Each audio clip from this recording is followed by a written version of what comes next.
Hello, everybody. Welcome back to the Fetch Quest podcast, where we talk about video games and more. I'm your host for tonight, Brewer, and I'm joined by my fellow host, Connor.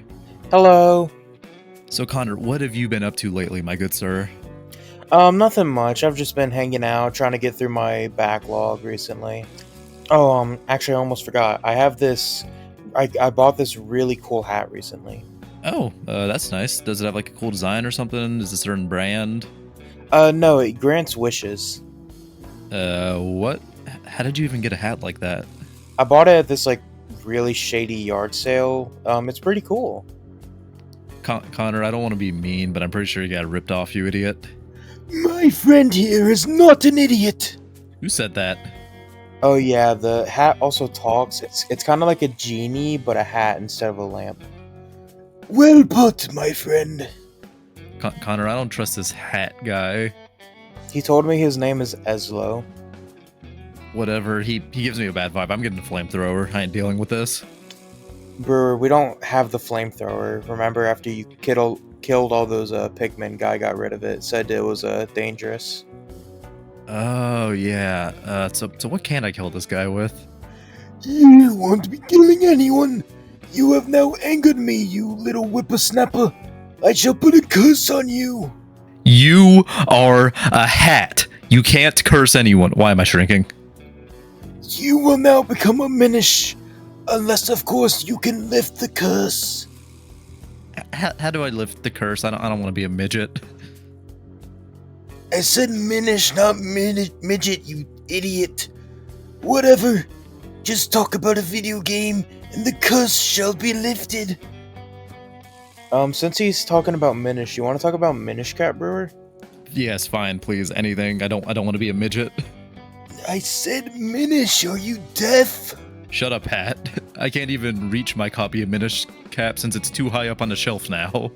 All right, well, with that out of the way, today we're going to be talking about the Minish Cap, what made it such a unique little title for Zelda on the GBA, why so many people love it, call it a hidden gem, what makes it so great, and why me and Connor personally love it. Today, we're going to be getting into all of that and more. So, Connor, just to get us started off, what is personally one of your favorite parts of Minish Cap? It's sort of hard to define for me, because when I played it on the GBA Online thing for the Nintendo Switch, I really enjoyed it. I think it's really a tie for me between either gameplay or the visuals, because for a GBA game, I think it's absolutely beautiful. It is insane. Yeah, its visuals are gorgeous, which I think is to be expected because it was a very late GBA game. Like, I'm pretty sure it released like right when the DS, right when the DS was releasing. So, unfortunately, it was kind of cursed to not do that well. Yeah.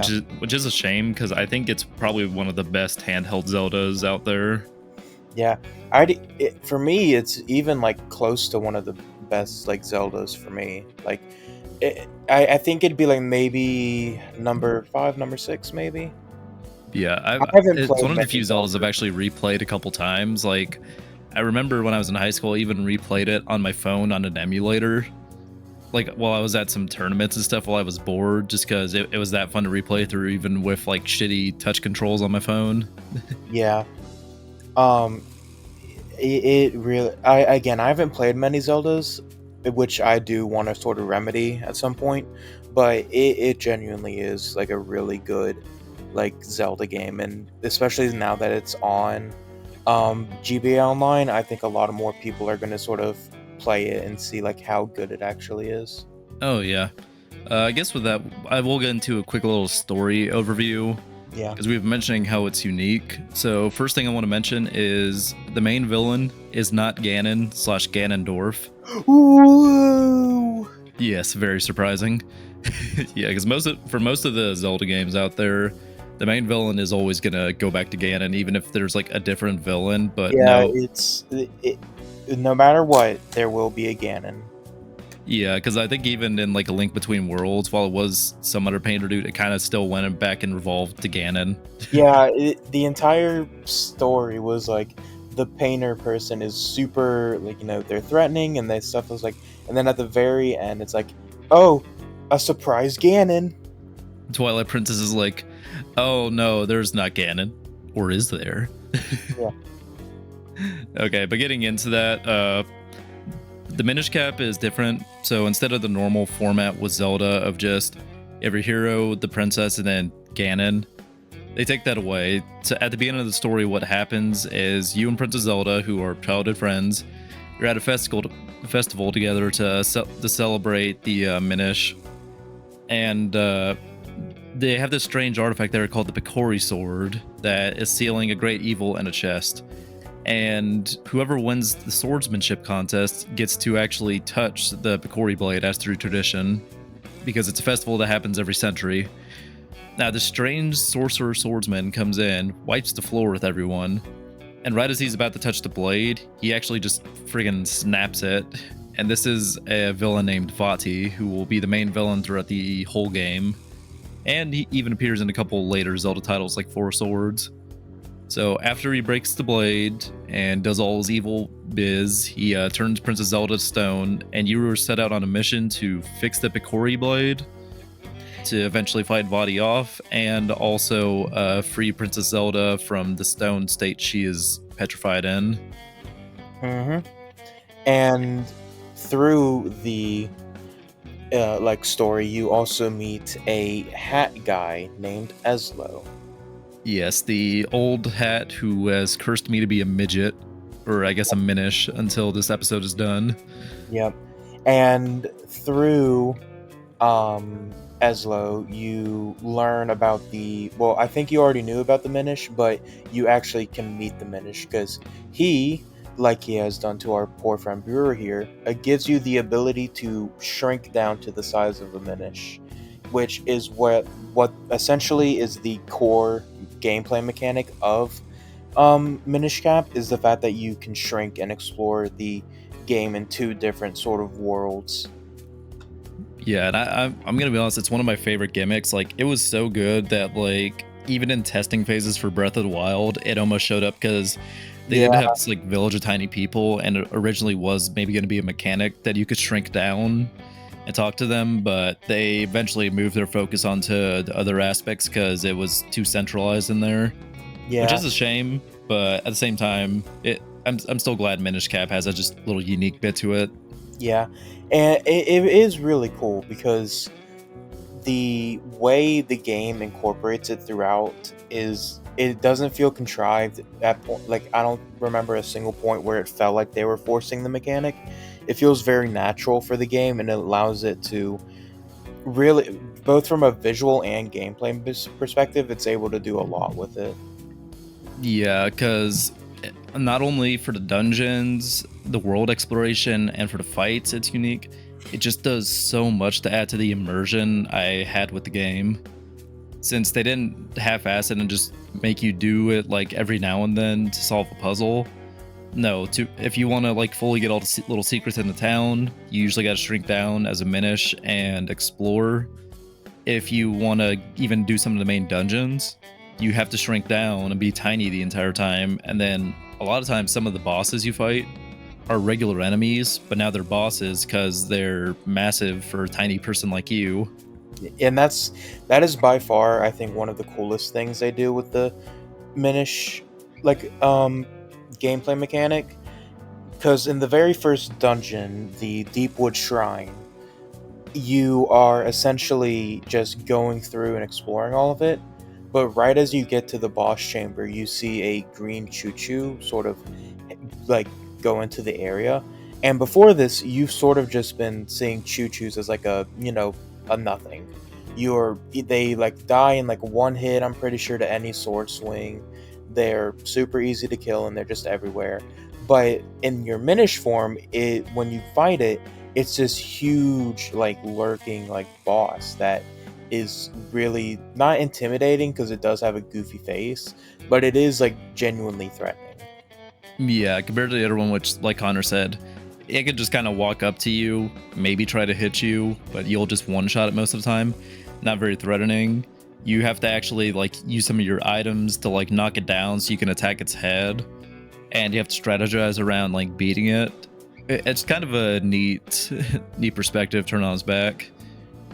I'd say maybe it's like a piranha plant getting into Smash Bros. An enemy usually would just ignore, Now he's running at you, smashing you with his pot, and then throwing patooies at you. Exactly. But to sort of go more into the boss aspect, there are a bunch of bosses in this game that are like super unique and cool that really sort of incorporate some of the, either the dungeon item or the actual Minish aspect well. And I think a great example of that is the Glee Rock from the Cave of Flames. Oh yeah. No, I swear, whenever I see like top 10 bosses for like Zelda, like Minish Cap bosses are ones I see a lot, and the Glee Rock from Minish Cap is one I see a bunch too, because it's just genuinely a really fun fight. Yeah, so to quickly go over the Cave of Flames, in the Cave of Flames, your entire sort of goal, or not goal, what you're doing the entire thing is that you're going through, like, trying to manipulate, like, lava rocks, and, like, either through the Gush Jar or the dungeon item, the Cane of Pocky. Is that how you say Yeah, it? Kanapaki. Yeah, and the Cave of Flames especially has this really cool thing where it's also sort of like a mine shaft, or like there's a bunch of mine carts and stuff like around, which for Minish Cap, and honestly for some of the general Zelda series as a whole, is really unique. I don't think there are many Zelda dungeons that have sort of a cave mining sort of I've seen a couple, but the only one I none can that really centralized it as much as Cave of Flames. The only Because then one it, I can really think of is the one of the dungeons from not Breath of the Wild, Tears of the Kingdom, and then I think a Skyward Sword one. yeah, well, Tears of the Kingdom's dungeons are very different compared to Minish Cap, because Minish Cap is still like the traditional Yeah, Zelda. traditional too. Before Breath of the Wild and Tears of the Kingdom started to do their own thing to break series traditions. Yeah, I think and what the Cane of Pocky does, to sort of go back to Minish Cap, it if you use it, it allows you to essentially flip stuff. So if you shoot it at a lava rock with spikes, it'll flip it upside down, and you'll have the side that doesn't have rocks, like spikes on it. And then if you shoot it into a hole, it'll circle around in there. You can jump in the hole, and then it will flip you out of the hole and then put you into like a higher plane. Or if we're specifically, there we go. If we're specifically talking about the Glee Rock fight, it has a spiky shell on its back, and if you are able to get around its long neck, which is that's sort of why it's a good fight, is because you're sort of constantly playing around it. To give a brief sort of context, in the Glee Rock fight, it's a giant room, and the Glee Rock is stationary in the center, and it's constantly moving around trying to hit you with like fireballs, while you have to get around its long neck and shoot the shell on its back in order to flip it over and hit the crystal on its back in order to stun it, and then you can climb on its neck and deal a bunch of damage to it. Oh yeah. Or another one I like that's very late in the game is the Georg duo. I think this sounds pronounced Georg. Georg. Yeah, but later in the game, like I mentioned, this game was a prequel to Four Swords, and the cane or the sword of the Picori, once you reforge it with the 4 elements that you gather around the main dungeons, it will reforge into the Four Sword, which lets you make copies of yourself. And the Georg duo do a really good job of this, because when you're fighting one of the bosses, you have to attack some of the eyes in a specific pattern. So what you do is, like, 3 of the eyes pop up, you make 2 other copies of yourself, and then you attack them all at the eyes at the same time. And then you repeat that, do it a bunch of times with the Rockscape to jump up on the other Georg. And just makes for a really satisfying boss fight where you're having to evade attacks, but while also making copies of yourself in specific patterns, so you can simultaneously attack its weak points. Yeah, what I do want to just quickly say is that I don't think it fully. I think every element you collect, you get the ability to create another copy of yourself. If I'm Yeah. I think I don't know if you immediately get access to that, but I'm Every pretty sure. element. I was gonna say, Yeah. I'm pretty sure once you get your first element, you can make a copy of yourself because you get the wind element from the Georg pair. Mm. Well, actually, no. The first element you get, what I think would be like the grassy element, like forest element, whatever it's called, Yeah, in the but first temple. yeah, but I think my favorite boss, like just to quickly go back to our boss talk, I think my favorite one is I think it's pronounced Mazal. Yeah, yeah. Mazal was a really good one, I which think is surprising seeing how yeah, it's a has eyes on its hands format type of boss, which a lot of people hate. yeah. I've always kind of liked it because I like that sort of idea of a boss because a lot of games are able to do unique things with it. Like Mario Odyssey had a boss like that, and I felt like it was very different from the usual sort of way it's done. And Mazal is another very unique take on that sort of like type of boss. Um, so the way Mazal works is that, as Brewer said, it has eyes on its hands, and you have to use the bow and arrow in order to shoot the eye on the hand and stun it. And then once both of the hands are stunned, you can actually use one of the I think they're called Minish stones. It's usually just a certain shrinking point. Yeah, Throughout the game, the way you can turn into a Minish is you'll go to a specific spot that has kind of like a weird hole in it. Your funny hat will do a little dance, then turns you to a Minish, and then you'll walk out part of another hole, turn into it, and that's how you can turn back into your normal form by going to those specific points. yeah. But the reason why I like Mazal so much is because you have to become a Minish and go into its head and destroy a column that that is very obviously like either possessed or it's like just different than I the think the other. best way to put it is, you know, all those memes people were making for Endgame saying Ant-Man crawling up Thanos' butt. Yes. That's what you can do as a Minish. You turn tiny, you enter the enemy, and you attack the weak point. Could Minish Cap Link defeat Thanos? I think so. As long as Especially because it's not just one Minish Link. He can make it's 3 more full. copies, so there's 4 tiny ants going up Thanos' butthole. Yeah, they can just use the Rock's cape and fly up there and then stab his inside. Oh yeah, and speaking of the Rock's Cape, I think this is a really good segue into just shouting out the items of Minish Cap, because the items of Minish Cap, like, they don't show up in other Zeldas, they're very unique, but in the game that they're in, like, they are very good. I think the best way to say this is, like, they have multiple purposes instead of just being used in one dungeon never again, which is a complaint I hear with a lot of Zeldas. Like in Yeah. Twilight Princess, you get that spinner that's like, And- it's really cool, Yeah, but you can only do really use it for like- that one boss fight. Yeah, and I think another good one is like the whip from Skyward Sword. I don't remember using it a lot besides the Ancient Cistern. Even in the Ancient Cistern, like, it was Yeah, an even okay-ish that. item. Yeah, it was still pretty underused in Because Ancient. even for the boss fight, the main thing I remember about the whip is it just let me wield the giant sword to beat the hell out of Koloktos. Yeah, but I think the reason why Minish Cap is able to utilize them so well is because I think it's because it's a lot shorter of the game because it does have 6 dungeons, but they're very short. Yeah, well, also, like, with the dungeons, like, there's fewer dungeons, so there's therefore fewer items. I think they can put more of a focus on each of them instead of having to split a purpose to every single one. Yeah, Because I think, like for example, with the Gust Jars, it is very, very good for just getting through the first dungeon. Like, it serves its purpose very well. But even throughout the game, I still found it really useful for just like dealing with certain types of enemies, cleaning up debris to get extra rubies, or to like unlock new paths in different parts of the town.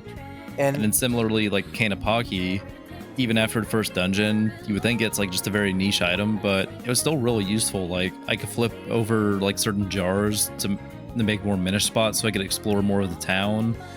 or then I could still use it to flip up to certain spots to meet new people. It was still a very useful item.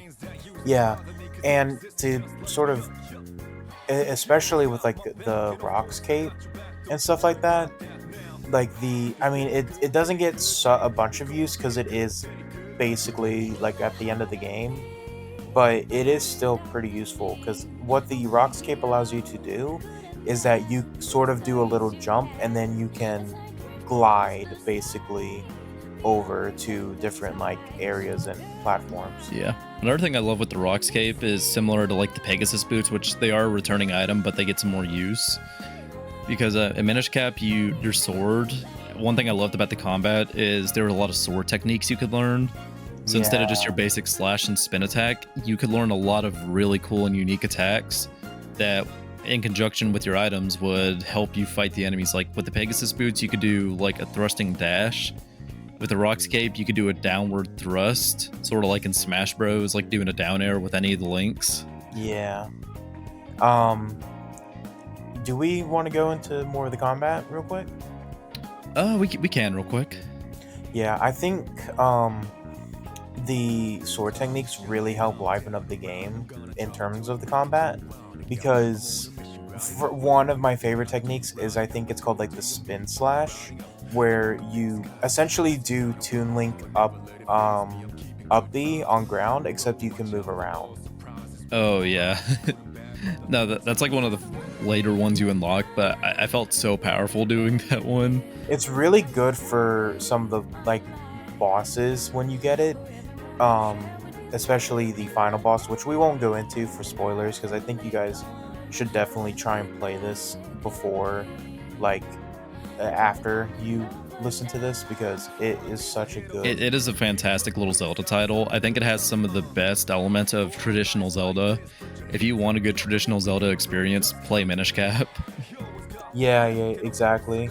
Like, as much as I do enjoy Breath of the Wild and Tears of the Kingdom, I do sort of miss some of the more traditional Zeldas. Like, I really like Ocarina of Time and Minish Cap because of how, they are those traditional Zeldas. Yeah, and I think it would be nice for them to still keep developing some of them, because I think having a linear focus, like all the dungeons, like I'm sorry to say to Tears of the Kingdom and Breath of the Wild, but I don't think a lot of dungeons really compare to the dungeons in like the traditional Zeldas. Yeah, Water Temple from Ocarina of Time, Even Water Temple though, like I still think I may have enjoyed it more, even if it was frustrating, just because of its greater focus. Yeah, I instead of just generally giving you a bunch of round points. Like I think a good example, like in Minish Cap, is gonna be like the Temple of Droplets, because even though it was kind of similar to like Tears of the Kingdom, and where like you had one focus in the middle, like you saw the boss at the beginning, it was frozen, and you had to let sunlight in to like melt it out. It still felt, the dungeon like was still somewhat linear, so it gave me a greater focus into like trying to figure out how to open up each point for sunlight to eventually get to the final boss. Yeah, I really like the Temple of Droplets. My I think the dungeon that I like the most though would have to be the Palace of Winds, because that was a really good one. the Palace of Winds is where you get the Rocks Cape, and it really revolves around that, because in the dungeon there are these platforms that will move down a path, and there will be obstacles in your way. But in order to dodge them, you have to use the Rocks Cape. But it's really like difficult to time them because they're moving, and there's a bunch of different obstacles and stuff like that. And oh yeah, definitely. And you also are able to use the Rocks Cape to get to different levels, because there are these like cloud steps, I guess the best way. You just have to keep jumping up through the clouds. And it also has the Georg pair. Georg. Georg pair. That's such a silly name. I think it showed up in Majora's Mask as well for that dumb fish. Yeah. Georg. It probably means like fish or something, but it really is just such a good dungeon. I don't care what it means. It's still kind of silly to me. It is very funny. I guess I think the last thing I want to get into in this video is the exploration of Minish Cap Yes. and just like what made it feel so different, because it had a lot of different elements that I think helped it, but the biggest one is obviously going to be the shrinking mechanic. Because like I think for me, like one of the things I remember the most about Minish Cap was like the sort of like the way it felt like a Metroidvania in some ways, and where once I got a new item, I could go back to an older area, and then I found so much more to explore and so many more secrets. Like I mentioned with the Cane of Pocky, I found new Minish spots. I remember going into town, I flipped a jar over that gave me a Minish spot, and then I could explore so much more of the town, or using the Pegasus boots to knock some items off a shelf so I could go explore up there as a Minish when I wouldn't be able to because I was too small to push the items out of the way. Stuff like that was just really satisfying in the game. I agree. I think it would, in that sort of what you said, I sort of now really want a Zelda Metroidvania. I feel like that could be such a cool game. But yeah, the biggest thing I think I would want first is a do you remake think of that's a Minish good Cap, point to because wrap up? I think that would do so well, because it's already a beautiful game, but like Or give it do the you Link's wanna- Awakening treatment to help it fix out those like little issues, like only having as many buttons as a GBA, so some of the items can be a little frustrating to use, like the shield, or having to constantly swap items. Like that was a problem Link's Awakening had as well, but it was fixed with the remake. I think they could do that for Minish Cap as well. Yeah, I definitely think a remake is in order for Minish Cap. I think a lot of people really enjoyed it, me included, and I think being able to get it to like more modern audiences could be really good. Oh, definitely, yeah. Um, Especially because, again, like I mentioned with exploration, it is just so satisfying. yeah, like- exactly. Like I love just, even in the world, I would find a little Minish spot, I'd shrink down, and then I'd see the world in new ways, because a lot of times when you would shrink down, you would get new POVs of like, oh, you're in like a small patch of grass, and now the bugs are gigantic and they're actual threats now instead of something you can stomp on. Like you actually have to fight an ant, like that type of deal. Yeah, exactly. There is one more thing I want to mention that is a system I kind of wish would come back, because I think like for little exploration rewards, it's better than Korok seeds ever were. Oh god, don't mention Korok seeds. I'm gonna get PTSD. Yeah, Connor got all the Korok seeds ever, so he In hates it. both Breath of the Wild and Tears of the Kingdom, I don't want to discuss my 100%. That might be a good short one day where I discuss my Breath of the Wild, like the pain of 100%ing Breath of the Wild, but that's not today. Yeah. But I want to just give a shout out to Kinship Stones real quick, because while they weren't perfect, I really enjoy them as a little collectible, because they really incentivize me to like explore more of the world, talk to NPCs, because the way the Kinship Stone would work is it was a stone with two halves. Someone would have one half of the stone, and you'd have to give them the other, which you could find these stones by just exploring the world, buying them, finding them in chests. But you'd give one half to someone, and then it could give you various rewards. So like a lot of times you'd get a heart container, you could find a lot of rupees, it would unlock maybe a secret little area that you didn't have access to before. Yeah, it was really it's such a good like way to both expand the world and also to like give you a reward for an exploring.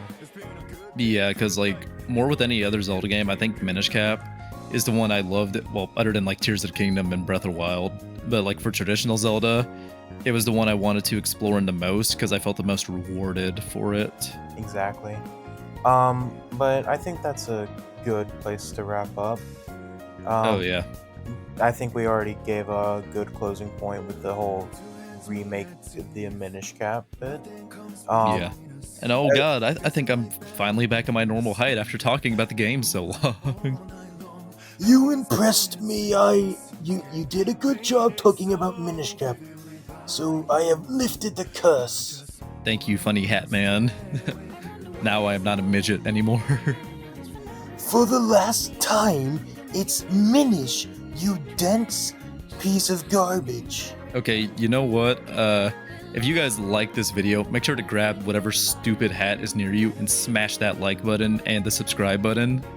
Maybe comment about if you ever played Minish Cap, what elements you liked about it, or if you're maybe interested in playing it now. And with that, thank you guys for watching. I've been your host for tonight, Brewer. Well, just real quick, Brewer, I just got a notification on my phone.